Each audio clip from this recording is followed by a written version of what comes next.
Have you ever considered the fact that every single person that has ever been born in the history of the world was born of a woman?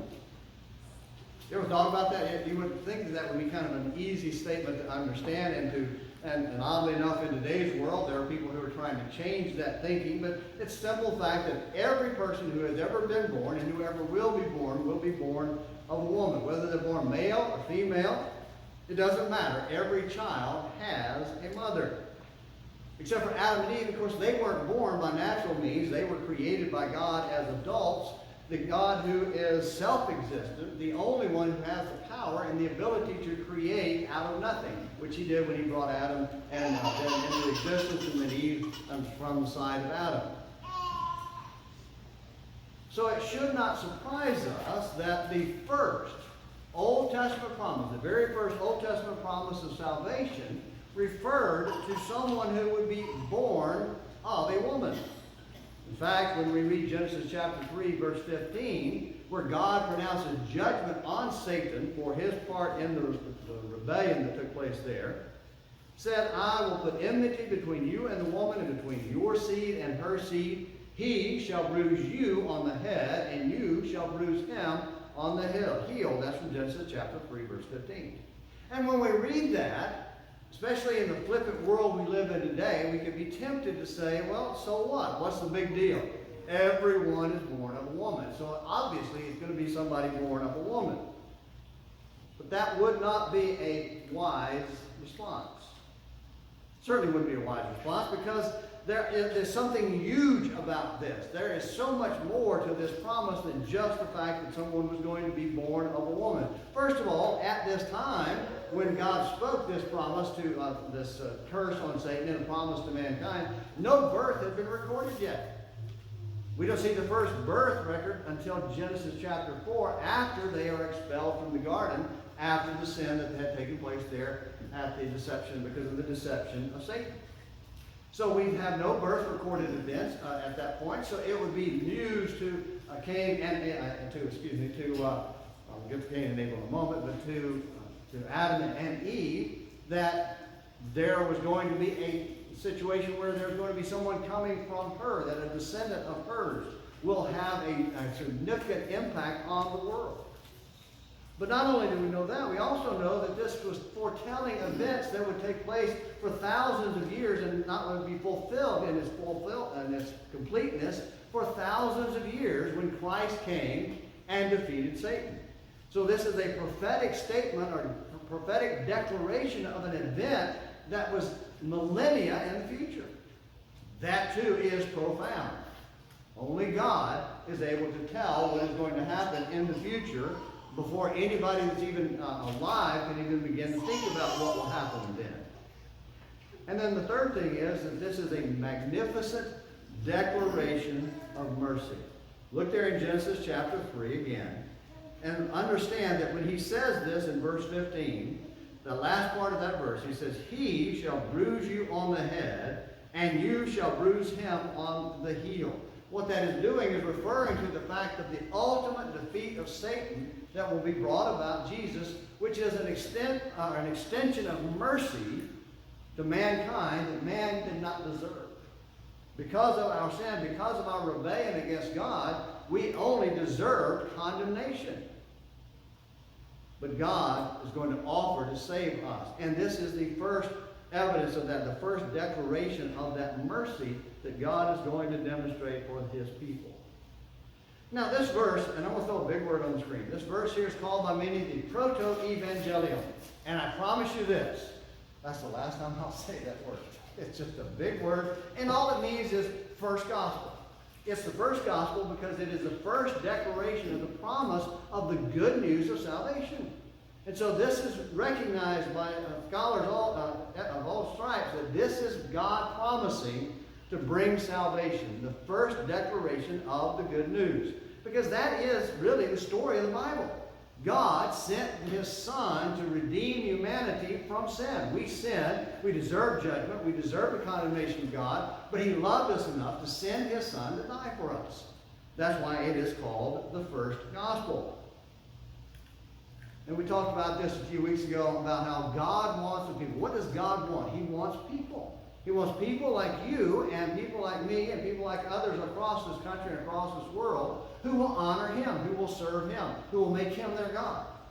That's what he wants. That's what he desires. That's why that is the story of the Bible. God sending a son who will die for us. And that's another part about this, is that it indicates to us, and this is where the mercy and the magnificence of that mercy comes to play, is that God is willing. God is willing to let his son die for us. We are finding out that there's a price that he's willing to pay that is beyond our comprehension. I have 2 children. The idea that this would be something that I would do is foreign to me.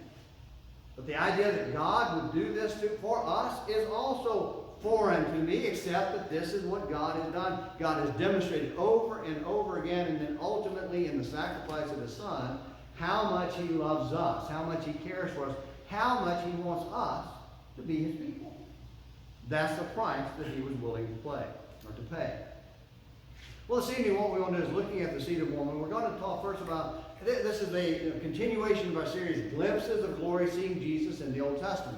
We've been looking at New Testament passages and seeing how they are referring to and fulfilling Old Testament revelation that God had made and then was pointing to something that would take place in the future. Genesis 3:15 is the one that we're talking about tonight. Well, our first one last week was Jesus as the Word. We talked about John chapter 1 and went all the way back to Genesis chapter 1 and the creation and how this was a revelation of God as creator, Jesus as creator, as divine creator. And our next lesson, logically, would be Jesus and Adam. Because there are many passages in the New Testament comparing Jesus to Adam.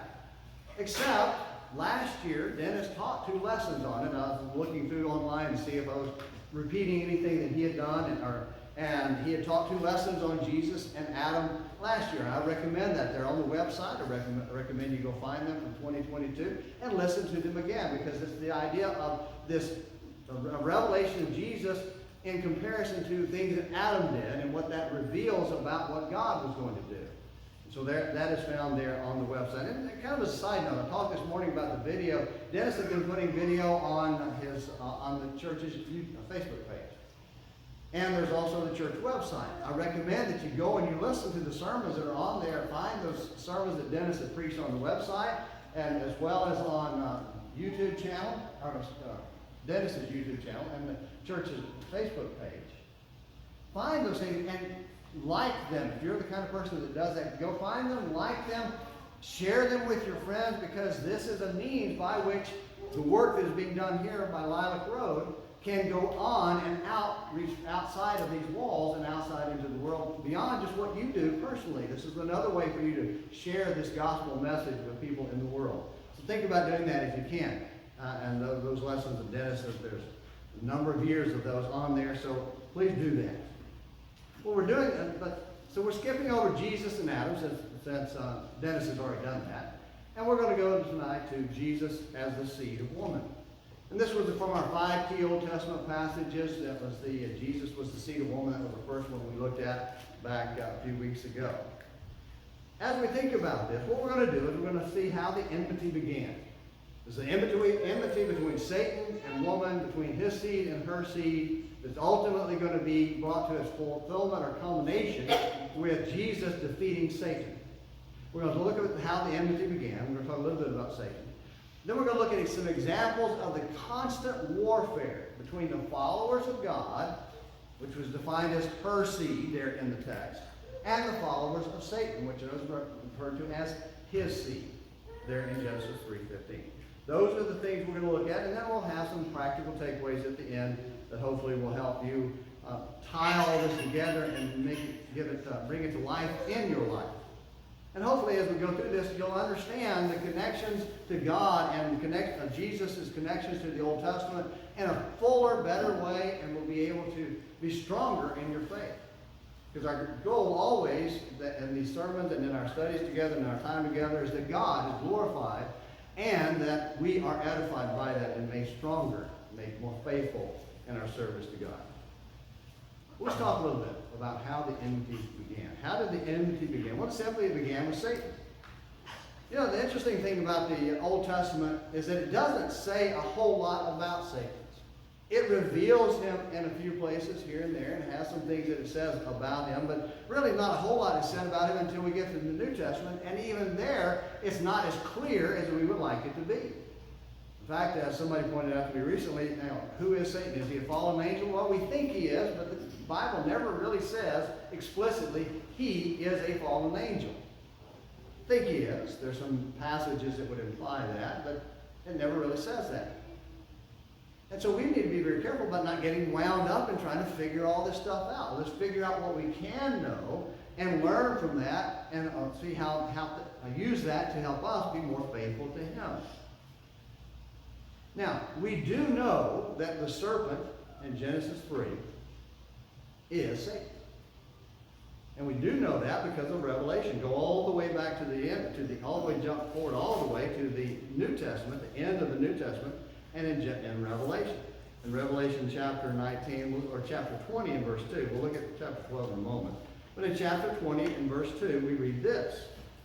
In verse 22 it says, "And he took hold of the dragon, the serpent of old."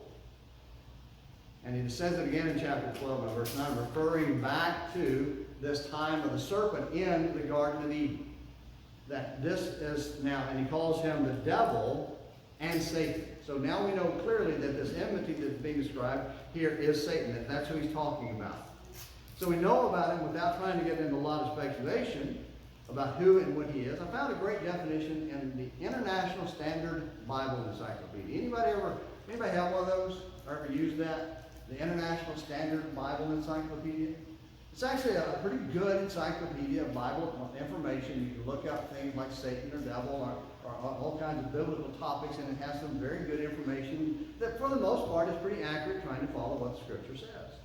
They have a great definition of Satan. They say he is a created but superhuman, personal, evil world power, represented in Scripture as the adversary both of God and men. And so we see that he is like this is what he is. Now, we can talk about a lot of these things, and we're not going to do that tonight because I don't want to get bogged down into just a next study of Satan himself. But I want us to focus on the first part of that definition, created. Created. The fact that he is created, and that is a fact, clarifies some possible misconceptions. One of which is his power over human beings.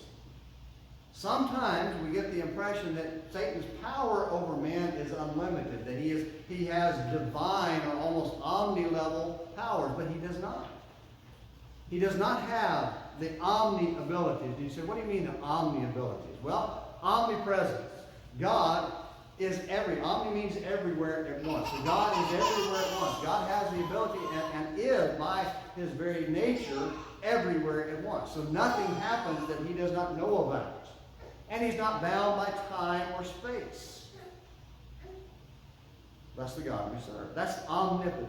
Omnipresence. Omnipotence or omnipotent is all powerful. Satan is not all powerful. He cannot make you do what you do not want to do. So never use the excuse, the devil made me do it. Because he didn't. Now, he may have tempted you. He may have set out a temptation that was just so powerful that you could not, you just simply decided that you could not resist that, but that's still your choice to not resist it. So he is not omnipotent. And nor is he omniscience, or omniscient, which is all-knowing. He does not know what you think.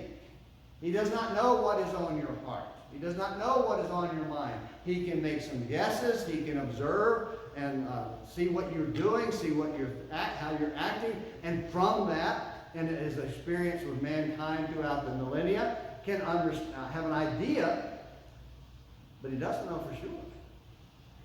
That's why he's called the adversary and the deceiver. And we see that in Job chapter 1. Job chapter 1 and chapter 2, we're not going to turn there and read that, but if you recall, Satan actually appears before God. God allowed the sons of God come before him in some kind of angelic meeting, and Satan is allowed to be there. Now, it doesn't say that he is a son of God or an angelic being in the context, but seems to be implied, but I'm not going to argue about that. And he goes to God, he says, your servant Job, you just let things go bad for him and he'll curse you. Now, what does Job do? He proves that Satan doesn't know Job's heart. Satan thinks he does, or he's just trying to bring out the accusation, and so God gives him a limited ability to inflict pain and suffering on Job. But he does not have the power. He does not have power beyond what God gives him, beyond what God allows him to have. So that's why in the New Testament we read that we cannot be tempted beyond which we are able to endure. We have the ability to endure anything that comes if we will, including any of the temptations that might come from Satan. So he is an adversary. He is a deceiver. And that's the next thing we see, is that he is a deceiver. Going back to Genesis chapter 3, if you'll go back there, Genesis chapter 3, we'll see how he tempted Eve. Because what he did is he took the words of God and put a subtle twist on them before outright just calling God a liar. Genesis chapter 3 says, now the serpent was more crafty than any beast of the field which the Lord God had made. And he said to the woman, indeed, has God said, you shall not eat from any tree of the garden? Now what he's saying there is he's not asking, did God say you couldn't eat from that particular tree in the garden? He's really challenging her view of God by implying that God doesn't let him do anything. Right, us old folks. You know what I mean? Did your kids ever say that to you? You don't let me do anything. No, I just don't let you do this stupid thing right here. Let you do lots of things. And now those of you who are our kids, have kids, their kids are saying the same thing to them. You don't let me do anything. All right, it's not true. And he's challenged. He's saying God doesn't let you have anything out here, does he? Because notice how she reacted. She got it. She knew exactly what he was trying to do, or what he was saying. The woman said to the serpent, from the fruit of the trees of the garden we may eat. So yeah, we can eat from all of these trees out there, but from the fruit of the tree which is in the middle of the garden. God said, you shall not eat from it or touch it or you will die. So she recognized that God said don't eat this, but he said you can have all the rest of it. All of this other is yours for the taking.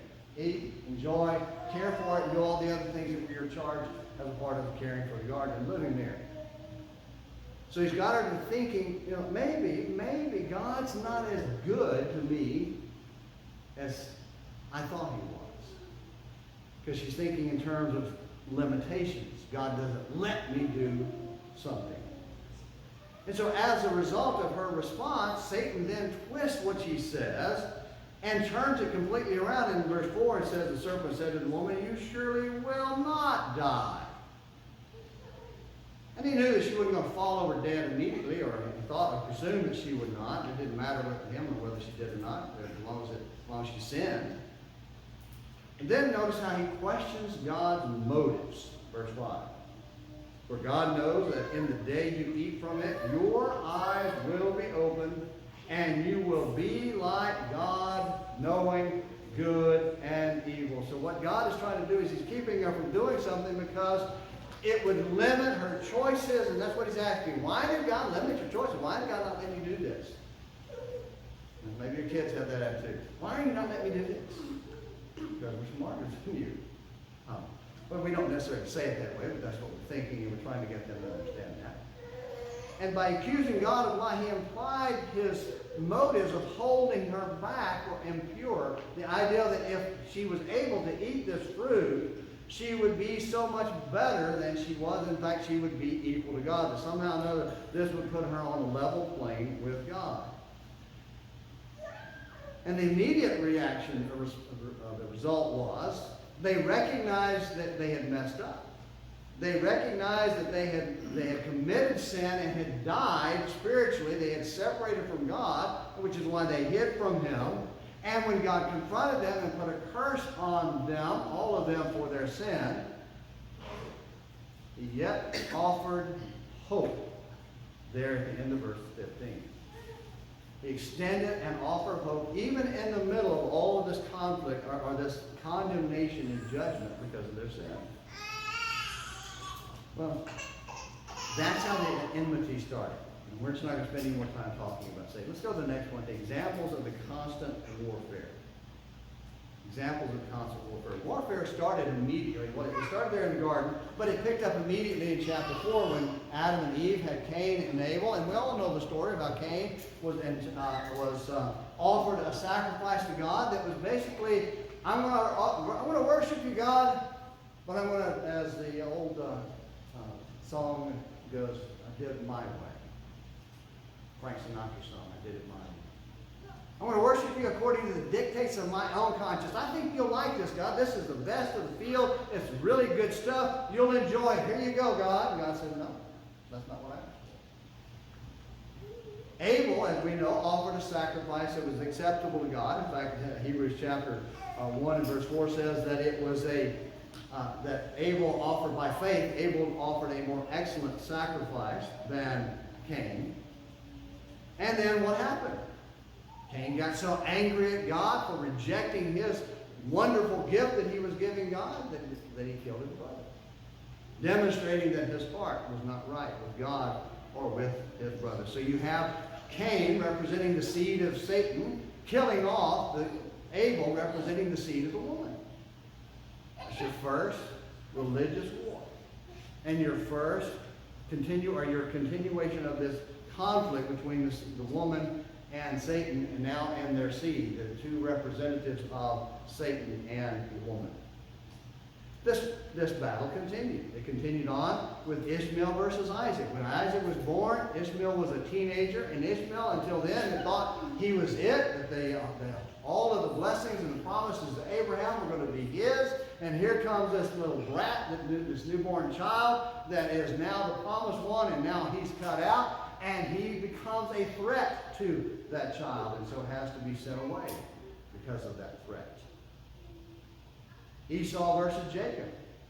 Esau was a man of the field. He was a hunter. He was a man's man, and he liked to go hunting, and he liked to go do manly things, and his father loved him, and Jacob was his mama's boy, and she loved to do things with her, and there was a split between them. And when Jacob bought the blessing, or bought the birthright for a bowl of beans, and then stole the blessing, what did Esau say?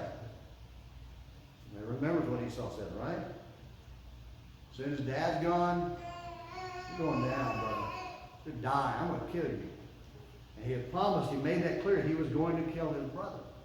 And do you know that promise, that effort, even though it did not come to fruition, Jacob was sent away, and when he came back, he was scared to death with his brother, but his brother had let it all go. But the nation that descended from Esau became the nation of Edom. And Edom was a nation that was constantly in conflict with Israel throughout its history. But there's a subtle New Testament flavor to this conflict that we might miss. Herod the Great was an Idumean by birth. Idumean was a first century version of Edomite. So Herod the Great was a descendant of Esau. And what did he do in Matthew chapter 2? Killed all the babies there in Bethlehem up to the age of 2, trying to kill the Son of God. That Son of God got away. That Son of God was saved by God's divine care. But you know, it continued on, and we'll talk about that in just a moment. But I want you to turn to Revelation chapter 12. Revelation chapter 12. And in Revelation 12 is one of the most beautiful portraits of this battle that we're talking about. The battle between Satan and the woman, between the seed of Satan and the seed of woman, and ultimately Satan versus the Son of God, and the effort that Satan puts in to try to destroy him. And in chapter 12 is a beautiful picture. It's very figurative language. And before we read it, I'm just going to read it as a whole and not make a whole lot of comments about it, because what I want you to see in this text is that this is describing in a very figurative way the events on earth as Herod tried to kill Jesus, And then his children and grandchildren tried to kill the apostles and the teachers in the early church. It's all there in this text. All right? And the key is Satan's going to lose. God and his people are going to win. But I just want to keep that in mind as we read this chapter. And so think about this.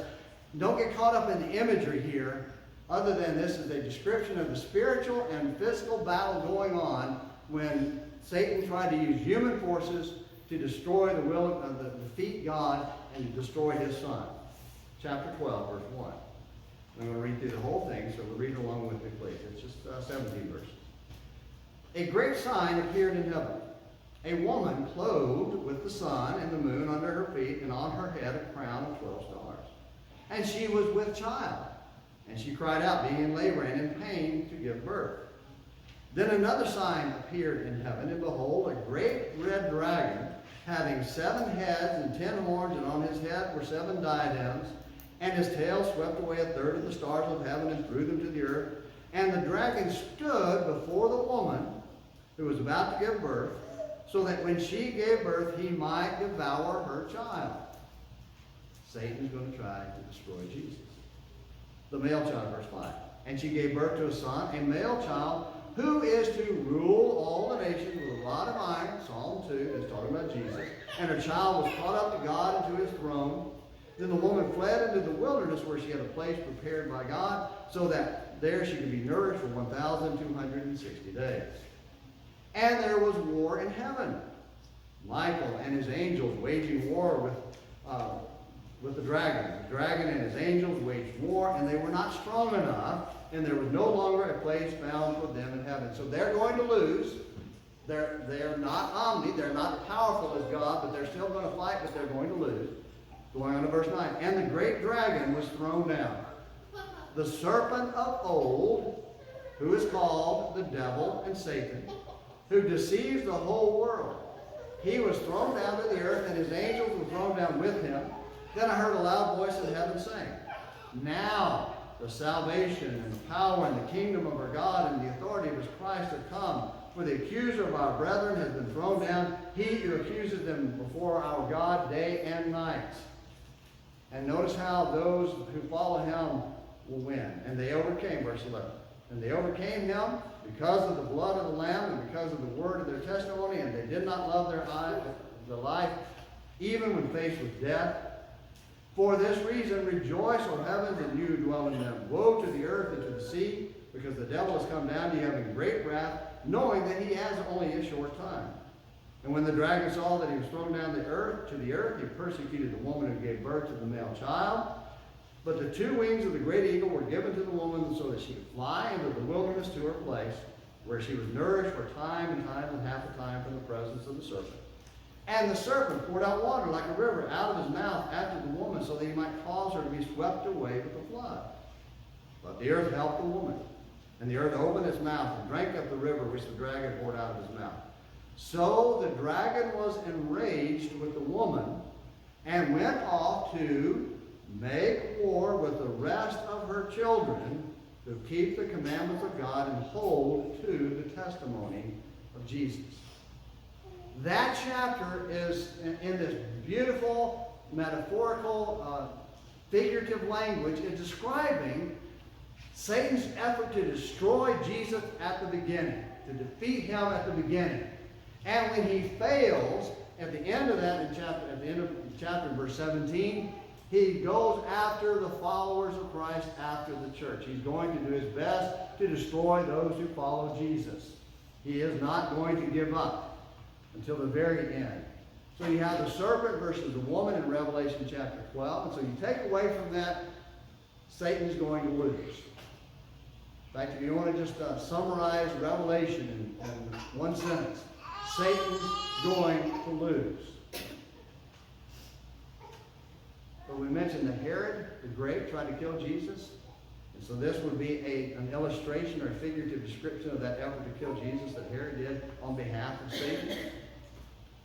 Herod's children and grandchildren continued this. If you remember when Jesus was brought before Pilate, he found out that Jesus was from Galilee, and he sent him to Herod, who was in town for the Passover. That was Herod the Great's son. So the Herod that mocked Jesus was the son of Herod who mocked Jesus was the son of Herod the Great. He tried to kill him as a baby. So you had Herod the Great attacked the baby. The next Herod attacked the grown Jesus, right, and confronted him and mocked him the day of his crucifixion. In Acts chapter 12, we'll get to this in a little while. In Acts chapter 12, the first apostle that is executed by the state was executed by another Herod, who is a grandson of Herod the Great, nephew of the Herod who saw Jesus that night of the day of his crucifixion.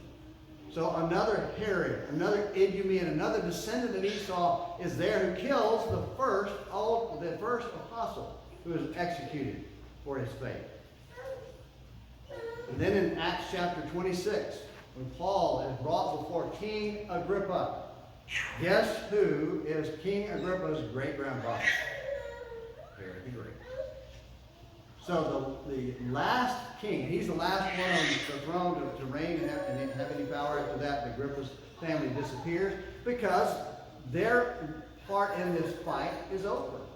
But Agrippa doesn't become a Christian, but he is there and sees Paul in a Roman prison. So you have the great-grandson of Herod the Great making war against the children of the woman, those who are descendants of and followers of Jesus Christ. You see how they work together and how they all come together?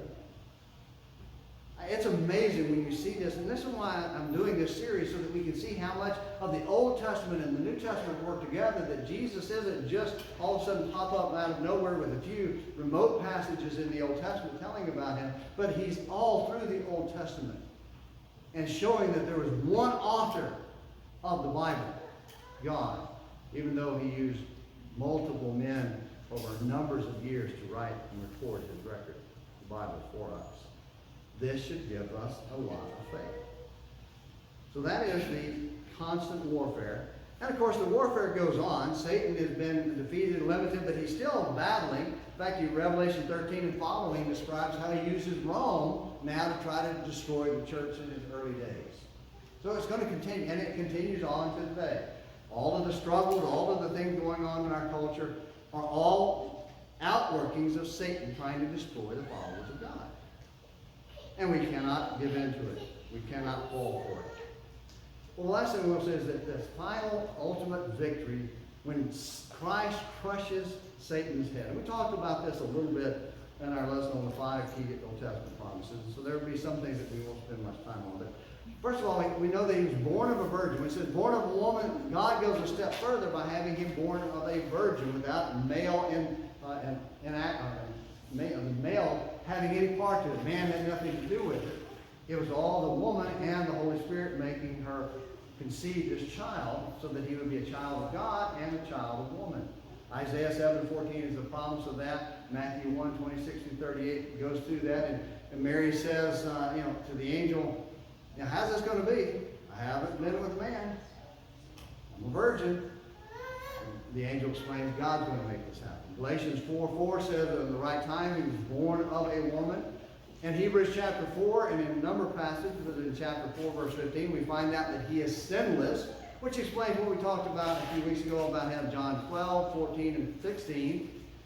Now Jesus, the night before his crucifixion, says, Satan's coming, but he's already been judged, he's going to lose. So Jesus already knew that Satan was going to lose, even though he was still going to go through and let his heel be bruised, let himself be killed, so that he could crush the power of Satan. And by his death, he broke that power of Satan. Look at Hebrews chapter 12. We read this before, but I want to turn back to it again. Hebrews chapter 12. Excuse me, chapter 2. Hebrews chapter 2. Verses 14 and 15. We see how Jesus wins over Satan. Hebrews 2, verse 14. Therefore, since the children share in flesh and blood, he himself likewise also partook of the same, that through death he might render powerless him who had the power of death, That is the devil.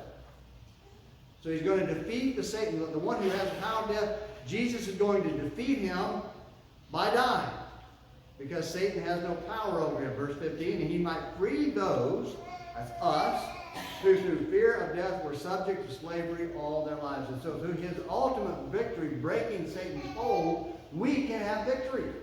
We're able to be free from the power of Satan, the power of sin, through the victory that is in Jesus Christ. That's what the seed of woman is going to do. That's what Genesis 3:15 was promising would take place. That Satan would win. And Romans 6 talks about how we kill off that old man of sin when we die with Christ, and then we bury that person in baptism, we rise to a new life. One other passage on this. 1 Corinthians 15:26. We won't turn and read this. Put this on the screen so you can make a note. 1 Corinthians 15:26. Death is still out there. We're all going to die unless the Lord comes again before that happens. But death has no power over us because Satan has been defeated. So sin's power can be broken, and we have the ability to do that. And so in Romans chapter 16, verse 20, he talks about how you can crush Satan's head by faith in Jesus Christ. So if we will live by faith, we are enabled to, it is made possible for us to destroy the power of Satan in our lives. See, the woman gave us victory over sin and over Satan. Well, let's wrap up with some takeaways, and then we'll be through for this evening.